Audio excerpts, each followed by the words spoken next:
যে প্রার্থীদের উপর হামলা হচ্ছে জবাব চাই, জবাব দাও, জবাব চাই, জবাব দাও, জবাব চাই, জবাব দাও।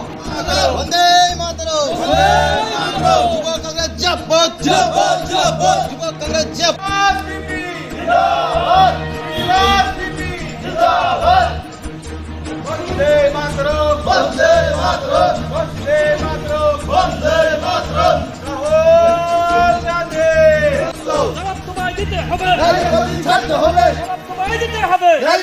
প্রত্যেক দিন এই ত্রিস্তরীয় পঞ্চায়েতের নির্বাচনে যে কংগ্রেসের প্রার্থী এবং অন্য বিরোধী প্রার্থীদের উপরে যেইভাবে আক্রমণ এই রাজ্যের রাক্ষস সরকার অর্থাৎ ভারতীয় জনতা পার্টির সরকার, যেটাকে আমরা ভারতীয় জুমলা পার্টি বলি, তারা ভয় পেয়েছে। তারা জানে যদি প্রার্থী এই ত্রিস্তরীয় পঞ্চায়েতে দাঁড়ায় তাহলে তাদের কোনোখানেই তারা জিততে পারবে না। তাদের পায়ের নিচের থেকে মাটি চলে গেছে, তাই সেই ভয়ে তারা আক্রমণ চালাচ্ছে। এবং সবচেয়ে অবাক করা বিষয় যে আমাদের যে প্রশাসন যারা আশ্বাস দিয়েছিল যে খুব ভালোভাবে তারা এই পঞ্চায়েতটাকে সম্পূর্ণ করবেন, তাতে টোটালি তারা ব্যর্থ। তারা দলদাসের মতন কাজ করছে। খুব অবাক করার বিষয় যে আমাদের 14 তারিখ নমিনেশন দেওয়ার কথা ছিল। ওরা ফোন করে বলেছে যে 14-15 তারিখ দেবেন না, কারণ ওদের কাছে পর্যাপ্ত ফোর্স নেই। এবং আমরা যাতে মহরমের পরের দিন দিই 18 তারিখ, কালকে বিকেলবেলা ওরা এসডিপিও সাহেব ডেকে বলছেন যে আমরা আপনাদেরকে কোনো রকম সিকিউরিটি দিতে পারবো না, আপনার নমিনেশন দিতে পারলে দেন, না দিতে পারলে দেবেন না। এরকম মানে ন্যাক্কারজনক ঘটনা আমার মনে হয় না ত্রিপুরা রাজ্যের ইতিহাসে কখনো হয়েছে।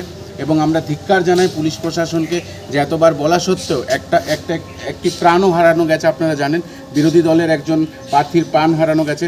কালকেও বিশালগড়ায় কংগ্রেস দলের ওপরে আক্রমণ করা হয়েছে। কিছুদিন আগে বিশালগড়ে কংগ্রেসের এক নেতার বাড়িতে আগুন লাগিয়ে দেওয়া হয়েছে। কিছুদিন আগে কংগ্রেসের কালকে দেখবেন বামুটিয়াতে আমাদের কংগ্রেস প্রার্থীর ওপরে আবার আক্রমণ করা হয়েছে, কিন্তু প্রশাসন নির্বিকার। তারা দলদাস হিসাবে কাজ করছে। এবং আমরা আজকে এসডিপিও সাহেবের কাছে এসেছি জিজ্ঞেস করতে যে কালকে যে আমরা বক্সনগর এবং নলছড়ের যে প্রার্থীর নমিনেশন আমরা ফিল করতে যাব, সেখানে আপনি কেন ব্যর্থ, এবং বাহিনী থাকা কারণ আপনারা কেন রাস্তায় বসে থাকা বক্সনগরের রাস্তায় বাংলা। আপনি কি খুঁজছেন বিশুদ্ধ পানীয় জল? তাহলে আজই বেছে নিতে হবে অত্যাধুনিক প্রযুক্তি ও পরীক্ষা নিরীক্ষার মাধ্যমে প্রস্তুতকারী পানীয় জল একমি।